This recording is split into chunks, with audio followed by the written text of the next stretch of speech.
ನ್ಯಾಯಾಂಗ ತನಿಖೆ ಅವ್ರು ನಿರಪರಾಧಿ ನಿರ್ದೋಷಿಗಳು ಅಂತ ಅದು ಪ್ರೂವ್ ಮಾಡಲಿ. ನೀವ್ಯಾಕೆ ಬುಕ್ ಮಾಡಿಲ್ಲ ಕೇಸ್ನ? ಒಂದೊಂದು ಕೇಸ್ನಲ್ಲಿ ಒಂದೊಂದು ರೀತಿ ಯಾಕೆ ತಗೋತೀರಿ? ನೀವು 2013-14ರಲ್ಲಿ ಕಾಂಗ್ರೆಸ್ ಸರ್ಕಾರನೇ ಇತ್ತು. ನೀವಲ್ಲಿ ತನಿಖೋಟ್ನಲ್ಲಿ ಕೇಸ್ ಬುಕ್ ಮಾಡಿದ್ರಿ. ಅಲ್ಲಿ ಕೇಸ್ ಬುಕ್ ಮಾಡಿ ನವೀನ್ ನಾಯ್ಕನ ಜೈಲಿಗೆ ಕಳಿಸಿದ್ರಿ. ಅಲ್ಲಿ ಒಬ್ಬನ ಹತ್ಯೆ, ಅವನು ಮೋಸ್ಟ್ ವಾಂಟೆಡ್ ಕ್ರಿಮಿನಲ್. ಹಲವಾರು ಪೊಲೀಸ್ ಠಾಣೆಗಳಲ್ಲಿ ಮೊಕದ್ದಮೆ ದಾಖಲಾಗಿದ್ದ ವ್ಯಕ್ತಿ. ಇಲ್ಲಿ ಹೇಳಿದಿರಿ ಯಾವುದೇ ಮೊಕದ್ದಮೆ ಈ ಹತ್ಯೆ ಆದವರು ಒಬ್ಬರ ಮೇಲೂ ಇಲ್ಲ. ಅವನು ಯಾರೋ ಕುಟುಂಬಸ್ಥನ ಮೇಲೆ 2020ರಲ್ಲಿ ಯಾವುದೋ ಒಂದು ಪ್ರಕರಣ ಇದೆ, ಇನ್ಯಾರೋ ಒಬ್ಬನ ಮೇಲೆ ಓಡೋದನ ಮೇಲೆ ಒಂದು ಪ್ರಕರಣ ಇದೆ. ಆದರೆ ಈ ಹತ್ಯೆಗೊಳಗಾದ 3 ಜನರ ಮೇಲೆ ಅರಣ್ಯ ಇಲಾಖೆ ಆಗಲಿ ಪೊಲೀಸ್ ಇಲಾಖೆ ಆಗಲಿ ಯಾವುದೇ ಮೊಕದ್ದಮೆಗಳನ್ನು ದಾಖಲಿಸಿಲ್ಲ. ಅಂದ್ರೆ ಅವ್ರು ಯಾರು ಹೆಬಿಚುಯಲ್ ಅಫೆಂಡರ್ಸ್ ಅಲ್ಲ, ಕ್ರಿಮಿನಲ್ಗಳಲ್ಲ, ಯಾವುದೇ ಕೇಸ್ ಆಗಿಲ್ಲ ಅಂದಾಗ. ಹಾಗಿರ್ಬೇಕಾದ್ರೆ ಅಲ್ಲಿ ಮೋಸ್ಟ್ ವಾಂಟೆಡ್ ಕ್ರಿಮಿನಲ್ ಸತ್ತಾಗ 302 ಕೇಸ್ ಬುಕ್ ಮಾಡಿದ್ರಿ, ಅವತ್ತಿನ IPC 302. ಇದ್ರಲ್ಲಿ ಯಾಕೆ ಮೊಕದ್ದಮೆ ದಾಖಲಿಸಿಲ್ಲ? ಏನ್ ಮೇಲೆ ಯಾವ ಕೇಸು ಇಲ್ಲ, ಈಗಾಗಿದೆ. ಯಾವಾಗ ನೀವು ಹೇಳ್ತಾ ಇರೋದು?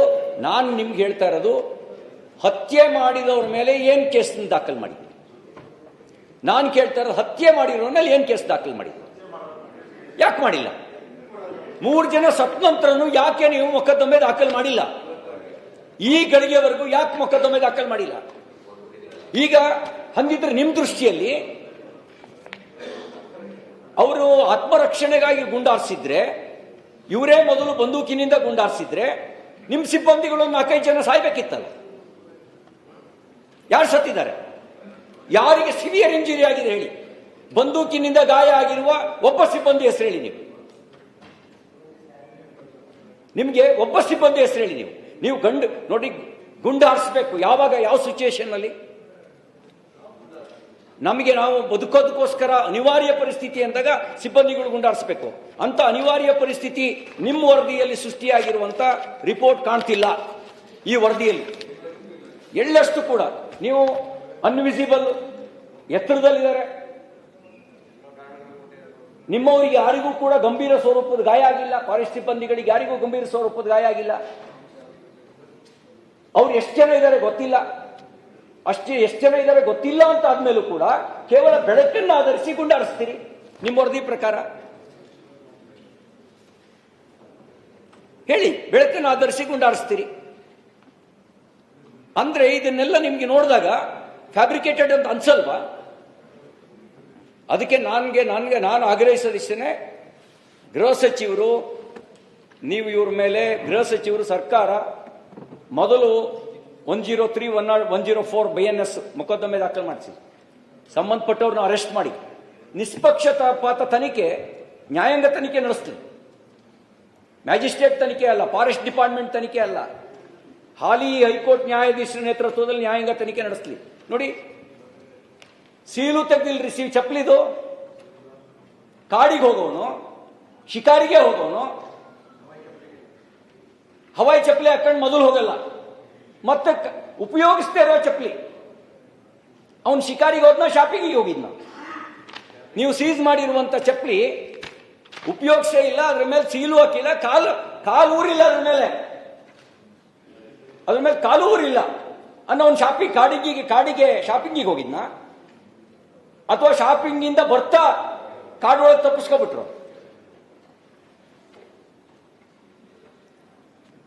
ಇಲ್ಲಿರೋ ವಶಪಡಿಸಿಕೊಂಡಿರೋ ಪರಿಕರಗಳಿಂದ ಹಿಡಿದು, ಆ ಬ್ಯಾಗ್ ಇಂದ ಹಿಡಿದು ಸ್ಲಿಪ್ಪರ್ ನೋಡಿ, ಇಲ್ಲಿ ಅದ್ರ ಮೇಲೆ ಸೀಲು, ಕಾಲು ಊರಿರೋ ಗುರುತು ಇಲ್ಲ. ಒಬ್ಬ ಶಿಕಾರಿಗೆ ಹೋಗೋನು, ನೀವು ಗಂದು ತಗೊಂಡೋದ ಒಪ್ಕೊಳ್ತೀನಿ, ಮಾಂಸ ತುಂಬ್ಕೊಂಬರಕ್ಕೆ ಚೀಲ ತಗೊಂಡು ಹೋಗ್ತಾನೆ, ಪಾತ್ರೆ ತಗೊಂಡು ಹೋಗ್ತಾನೆ, ಒಪ್ಕೊಳ್ತೀನಿ, ಕತ್ತಿ ತಗೊಂಡೋಗಿದ್ದ ಒಪ್ಕೊಳ್ತೀನಿ. ಹವಾಯಿ ಚಪ್ಪಲಿ ಯಾಕೆ ತಗೊಂಡು ಹೋಗ್ತಾನೆ? ಹೊಸ ಹವಾಯಿ ಚಪ್ಪಲಿನ, ಉಪಯೋಗಿಸ್ತಿರೋ ಹವಾಯಿ ಚಪ್ಪಲಿನ ಯಾಕೆ ತಗೊಂಡು ಹೋಗ್ತಾನೆ? ಇದು ಸಂಶಯಾಸ್ಪದ ಅಂತ ಅನ್ಸಲ್ಲ?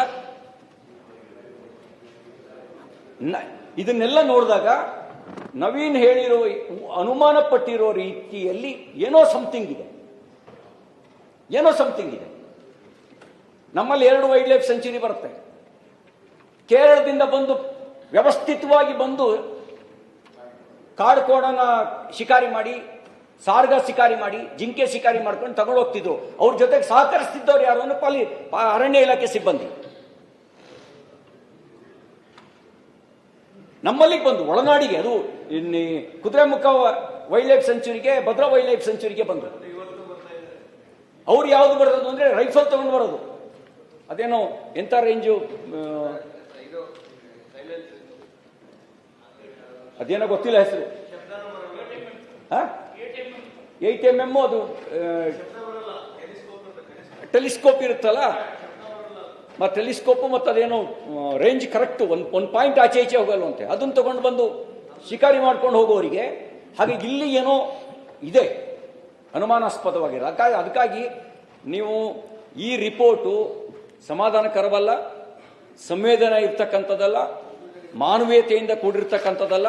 ಅದಕ್ಕೆ ನನಗೆ ಹೇಳೋದು, ನಾನು ಆಗ್ರಹಿಸೋದು, ನೀವು ಮ್ಯಾಜಿಸ್ಟ್ರೇಟ್ ತನಿಖೆ ವಾಪಸ್ ತಗೊಳ್ಳಿ, ಹಾಲಿ ಹೈಕೋರ್ಟ್ ನ್ಯಾಯಾಧೀಶರ ನೇತೃತ್ವದ ತನಿಖೆ ನಡೆಸಿ ನಿಷ್ಪಕ್ಷಪಾತವಾಗಿ. ಅಂದರೆ ಹತ್ಯೆಗೊಳಗಾಗಿರೋರು, ನೀವು ಹತ್ಯೆಗೊಳಗಾಗಿರೋರು ಒಂದು ಸಣ್ಣ ಸಿಂಪತ್ತಿನೂ ಇಲ್ಲ ನಿಮಗೆ.